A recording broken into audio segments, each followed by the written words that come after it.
Hello, this is the Roundhouse Report. Jody Roundhouse here. The conclusion of my brief mini-series as to why Germany lost World War II. This is part 4. This is the conclusion. It's April 12th. It's dark outside. This is the Roundhouse Report. Typically, we cover breaking news and analysis. This is a throwback. We're covering a historical, kind of like a counterfactual type scenario of, why Hitler lost, why the German military, specifically, not the Nazis, but the German military, which had done so well at the beginning of the war, why did they suddenly lose when objectively on paper they should have won? This is a conclusion as to why they did not win. A recap of the last video, part 3, that dealt with D-Day and the D-Day landings and how Hitler basically allowed that to happen. His generals were all saying we needed to do this immediately in order to stop the Normandy invasions. And Hitler said, no, the Normandy invasions are a feint. That's a fake attack. The real invasion is going to come at the port of Calais, which is the closest point between England and France across the English Channel. He went against his general's advice. Had he heeded his general's advice, he most likely would have pushed us back into the English Channel. We would have never been able to establish a beachhead. So that was part 3. Hitler allowing us to establish a massive beachhead right up in his crap, in quote, Fortress Europe, breaking through the quote, Atlantic Wall. So why did Germany do so well in the beginning and still lost in the end? Conclusion: Hitler wasn't killed. He wasn't assassinated. There were, if I am recalling the source numbers correctly, there were about 36 attempted assassinations on Adolf Hitler during his rule, and before even.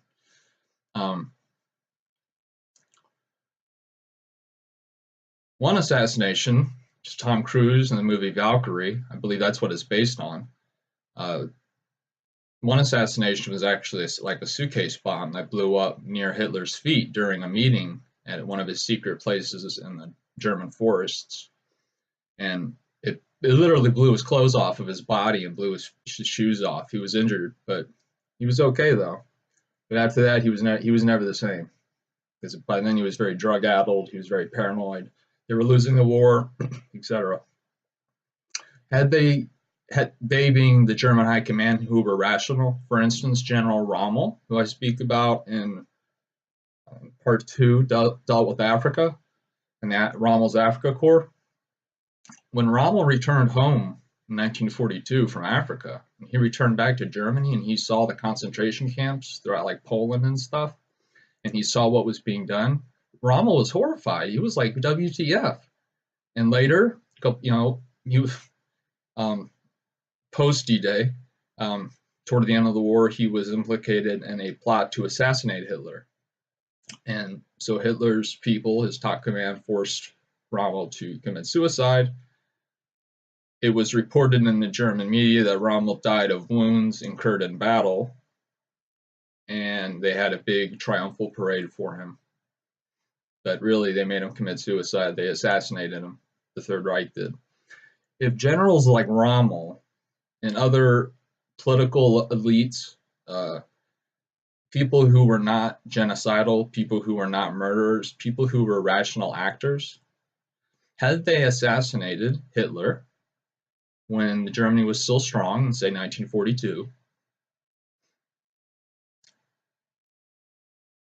that would have been, I think, the ideal scenario. And I'm speaking from an objective standpoint. This is not my own personal opinion, but an ideal scenario with regard to ending World War II. I hope that made sense. I just got up, so I'm a little bit tired, but I hope that made sense. Hitler wasn't killed, and that's why Germany ultimately lost World War II, where on paper they should have won it. If you look at the past 3 videos, you'll see why. But The reason why Germany lost World War II is not only because of Hitler inherent. It's not inherently because of Hitler himself. Hitler, take step out of the Nazi Holocaust evil stuff and look at it objectively. Post World War I Germany, under the Treaty of Versailles, devastated Germany in every way. In these conditions, as the Nazi Party gained traction in the Reichstag, Germany's parliament, and especially when Hitler rose to ultimate power in 1933, he built one of the most powerful armies in the world, going against the Versailles Treaty, which stipulated that they could only have a 100,000-man army. Hitler went against that. He embraced modern tactics, again, Rommel, General Manstein, Guderian, etc. He created and led a resurgent post-Great Depression economy. I don't know if you've seen pictures of the little girl with a wheelbarrow full of cash out to buy like a loaf of bread. So he rebuilt the German economy. He initiated a mass, get back to work, Roosevelt-esque infrastructure program, to upgrade things like the Autobahn, which is where we got the idea for the interstate. It's mainly the idea for the Autobahn was to be able to quickly move vehicles, military vehicles from one part of Germany to another. That was why the Autobahn was initially built. Massive public works, put a lot of people to work, helped their economy a lot. The reason for the Autobahn, so that Germany could quickly deploy and redeploy troops and tanks throughout Germany to whatever front.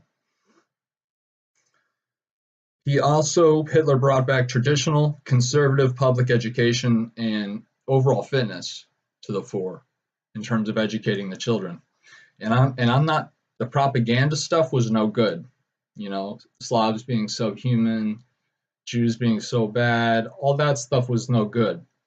But the traditional Orthodox history of Germany, which was created by Prussia in 1871 during the Franco-Prussian War, I made a video about that. If you scroll through my videos, it's entitled "How Germany Was Created," I believe. And that features my buddy the Cheese. So Hitler did a lot for the country before World War II officially broke out in 1939. Hitler assumed total power in 1933. So during those 6 years, he did all these things, and let's face it, Hitler rebuilt what had been a devastated, ruined, humiliated, broken country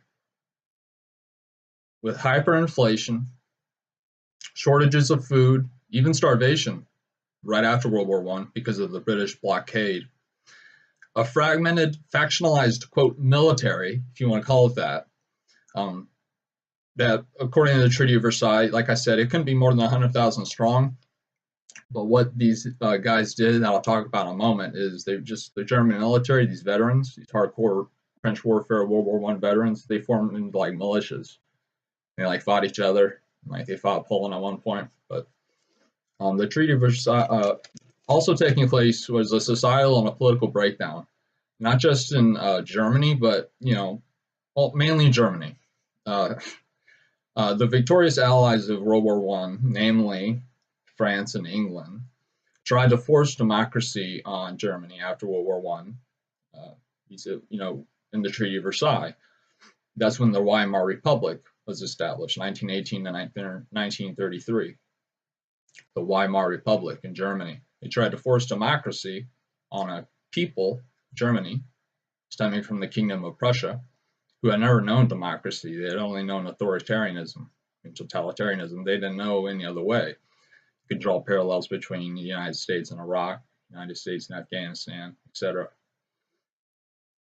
Throughout the 1920s, various factions vied for power on the streets of Germany, battles.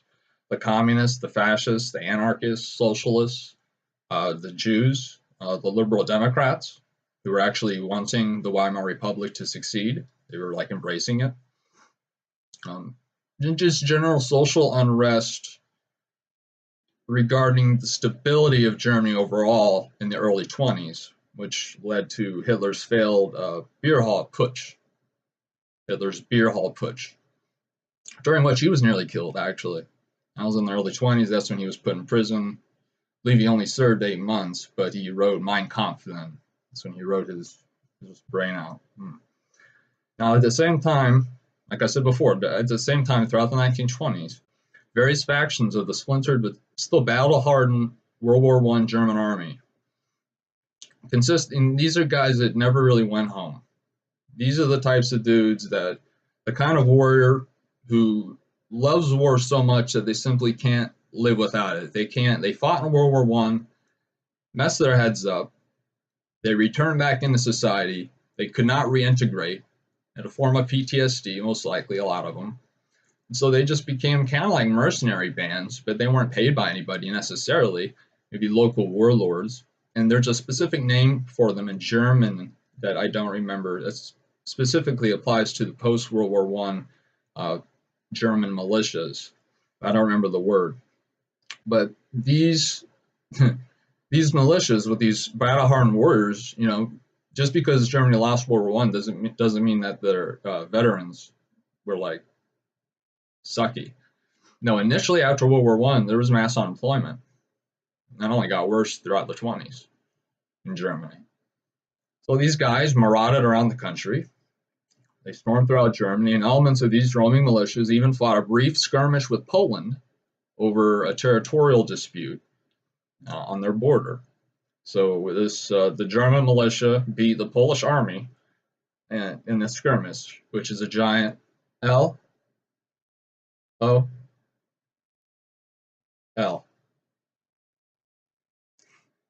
Hitler manipulated the German political system, and over the course of almost a decade, the Nazi Party secured, steadily and slowly, with Hitler seizing full control of Germany in 1933, the Nazi Party was steadily securing the Reichstag, and through legal technicalities in the Weimar Republic's constitution, in 1933, Hitler, at that point, the Nazis controlled the Reichstag, which again is the Germans' equivalent to Parliament.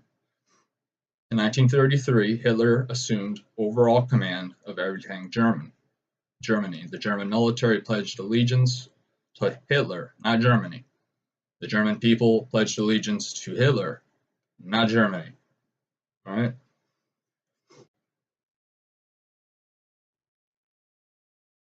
I'm almost looking at my notes. Yeah. He was very politically savvy. Again, double highlighters. Hit it up. He was very politically savvy. Hitler was. Real quick, just a bullet point. My eyes are starting to bother me. Sorry. All right. Real quick, just a bullet point. In 1933, Hitler immediately set to work trying to, quote, fix Germany and rectify the needlessly harsh Treaty of Versailles signed after World War I to conclude that war in 1918. Regaining territory lost during and after World War I, well, mainly after World War I, like the Rhineland, stuff like that, Germany lost the land and everything like that. In the mid-1930s, well, throughout the 20s, you had these various factions, namely communists, fascists, socialists, etc., battling in the streets for control of Germany during the Weimar Republic throughout the 20s. In the mid-1930s, again, Hitler assumed power in 1933, legally. Germany's political and societal elite generally knew of Hitler's anti-Semitism, but most had no idea the extent of it and what would end up happening vis-a-vis the Holocaust and the concentration camps, etc., which are real, you freaking conspiracy theorists. And I know they didn't just kill Jews, they killed Slavs. They killed more Slavic people than Jewish people, actually. Slavs, homosexuals, the mentally ill, the disabled, gay people, anybody who they deemed unfit for the Jewish race, Freudian slip, for the German race, for the pan-Germanic movement that Hitler was trying to instill within the population of Germany, which again was, hurting bad economically, and they were humiliated after World War II. Or, I'm sorry, after World War I. big conspiracy that you probably heard of that floated throughout Germany after World War I is the Jews are the reason why we lost. The Jews are the reason why they stabbed us in the back, stuff like that. Now, Hitler's anti-Semitism, like I said, it was known of generally, offhandedly, but no idea. People had no idea what was going to end up happening. Not, some people did, the inner circle, like Himmler and stuff like that.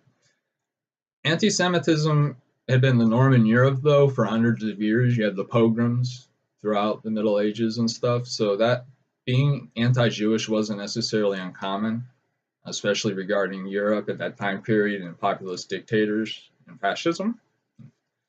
By 1939, only 6 years in absolute power, Hitler had remade Germany into a thriving country, economically, militarily, diplomatically, in terms of technology, in terms of innovation, etc. Strategy and tactics, allowing these lower ranked officers who had these innovative tactics, blitzkrieg, like Rommel, Guderian, General Manstein, Field Marshal Manstein, all these guys. Hitler backed them up and was like, we're going to do it your way. We're not going to do it like the old school pre-World War I Kaiser, the German army would have done it. So Hitler embraced them. And he did remake Germany. Had he just been assassinated and a competent government was formed while Germany was still strong, while the German military was still strong in 1942, had a peace been settled, that would have been potentially a good thing, not simply for the world, but also for modern day Europe, because right now Germany is aflame with liberalism. And the Chancellor Merkel, who resigned and will soon be out officially, her letting in 1 million plus generally Syrian military-age migrants who are now roaming the streets of Germany, gang raping indigenous German women, which the German media has been blacking out for the most part, but it's so widespread that it leaks out. Anyhow, got a little bit off track there. Germany was touted, just a little sidebar, Germany was touted throughout the 1930s as a great tourist destination. A lot of people went there, a lot of rich people went there, until the late 1930s. In 1939, that venture ended, abruptly and quickly for obvious reasons. Maybe it would have been cool at the beginning, I don't know. The Munich Olympics in Germany, I believe that was 1936 or 1938, I'm not sure. But the Olympics were held in Munich, Germany.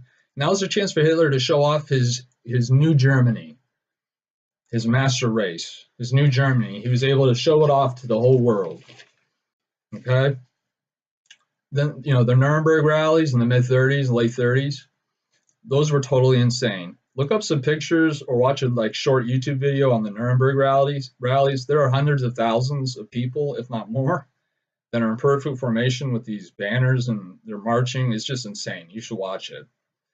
September 1st, 1939, Germany invades and annexes Poland, splitting it with Stalin's Russia, the Soviet Union, in a prearranged secret deal.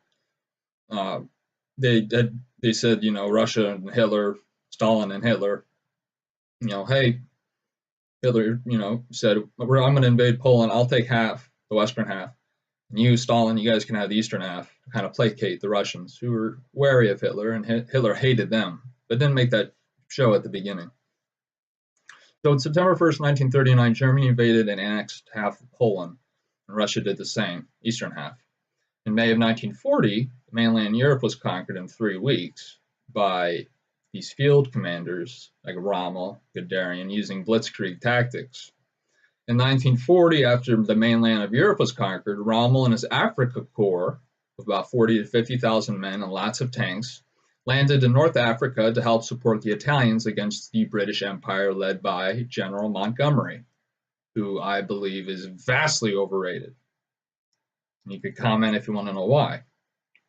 Rommel sent the British army in a complete route for hundreds and hundreds of miles east, all the way across North Africa, all the way to the gates of Cairo. And at that point, because of Operation Barbarossa that Hitler, against his general's advice, launched in 1941. Because of that, and because the Germans had failed to seize or secure their supply lines across the Mediterranean, Because of these reasons, Rommel, once he reached Cairo, which was the objective to kick the British Empire out of North Africa and the Middle East, made the Mediterranean into a German lake, be greeted as liberators by the Arabs, who also did not like Jews, and take their oil fields and reposition Rommel's forces, pre-position, reposition, redeploy into the south of the Caucasus, and then launch Barbarossa in 1942 or 1943, which is what Hitler's generals wanted to do anyhow. They wanted to postpone it because they weren't ready. They told Hitler that, and he insisted because at that point he had developed a great hatred for Stalin. So Rommel was not being supplied. The British Empire was being overly supplied. They had total control of the air. They had as many tanks as you wanted, all the fuel you could think of, everything, all the troops you needed. I mean, he outnumbered the Rommel's Afrika Korps and the accompanying Italian contingents, which sucked, or cannon fodder. I mean, that's why Rommel lost North Africa. Otherwise, he would have won that. And General Montgomery was overrated. Had he not been resupplied, he would have lost that crap. Especially if Rommel, even if he had been overly supplied and Rommel was just like half supplied, Montgomery would have still lost. In 1941, like I said before, against his general's advice, Hitler sent a 5 million man army to invade Russia. 5 million men. It's the largest land invasion in the history of the world. 3 million of those men were German. 2 million of those men were contingents from Finland. They had a beef with Russia. They beat in a war right before World War II had broken out. You had Finnish divisions. You had elements from Ukraine, Poland, Hungary, those regions, the Balkans, like that kind of stuff. You raise contingents. 5 million men. Oh, and Italians. There were Italians mixed in with those 2 million. So 5 million men total invaded Russia. And the open plains of Russia were perfect for blitzkrieg tactics, where you can just have your tanks massed up, which what the Germans did and invaded, and that's how we fight wars today. Have them massed up and just steamroll across those plains. Fast-moving maneuver warfare. Blitzkrieg, it's maneuver, tank-based, tank-centric warfare. So Germany was stunningly successful at first, but then Hitler assumed full command, full control of the German military, because although it did stunningly well, beautifully well at the beginning when it invaded Russia and caught them off guard, and they were just devastating Russia at the beginning, but they weren't doing it fast enough for Hitler. Hitler wanted it done faster. So he said, you guys suck. The same guys who had conquered Europe in 3 weeks and were on the verge of conquering North Africa and were on the verge of conquering Russia. He's like, you guys suck. You aren't going fast enough. I'm assuming full control. That is when and why Germany lost World War II. Germany was very successful at first, but like I said, when Hitler assumed full control over the military, both at the macro, the overall strategic, and the micro levels, the tactical levels even. It's like President Obama in Syria and in Iraq and Afghanistan. The micromanagement was so severe. Hitler began to make blunder after blunder after blunder. The first one being when he split his army that was at the gates of Moscow. He split it in half and sent half down in to reinforce the army because he became irrationally obsessed with Stalingrad simply because of its name. It's named after Stalin. But in a counterfactual scenario, Rommel's forces in the south, had he done what I said they should have done, would have attacked from the south, immediately seized the Caucasus regions and the oil fields of southern Russia, cut off Stalingrad, put it under blockade, and then capture Moscow, and that would have been that. They would have won Russia. This is all objectivity on paper. If you are a veteran, if you are an ex-officer, a strategist, a tactician, an armchair general, a historian, a military historian, you know what I'm talking about, and you know counterfactuals can be very fun and interesting. This is the end of the series as to why did Germany lose World War II. This is part 4, the conclusion. Why did Germany lose World War II when, on paper, for all intents and purposes, they should have won? It's because of Hitler. Had he been assassinated and a peace treaty settled, treaties, plural, settled with the West and the East, Russia, while Germany was still strong, commanded by a rational actor and the high command, rational, people like Rommel, who was appalled by the Holocaust. Germany would have lost territory, but they would have regained some territory. In 70, there would have been no Cold War. Now, there may have been a war with Russia at some point, or something else may have popped off, but there would have been no Cold War. There would have, in Europe today, this BS of letting in all these migrants and liberalizing the entire continent to the detriment of humanity, because Europe has, for tens of thousands, hundreds of thousands of years, been traditionally white-based skin pigmentation because it's in the north. Only a few times in history has there been a migration that has actually changed the race and ethnicity of an entire continent. And that looks like what's going to happen in a couple of generations in Europe, because the Islamic Muslim families have more children than the white indigenous European families. So within a couple of generations, these Muslim Arab children who would then be adults and indoctrinated in Islamic ways, because that's the way it's heading, the Islamification of Europe, more fanaticalized. Europe's composed of democracies, and who do you think these Arabs, who would be the majority in 2 or 3 generations, are going to be voting in? Look at the mayor of London. He's a Muslim. I think he's Arab, but I'm not sure. I know he's Muslim.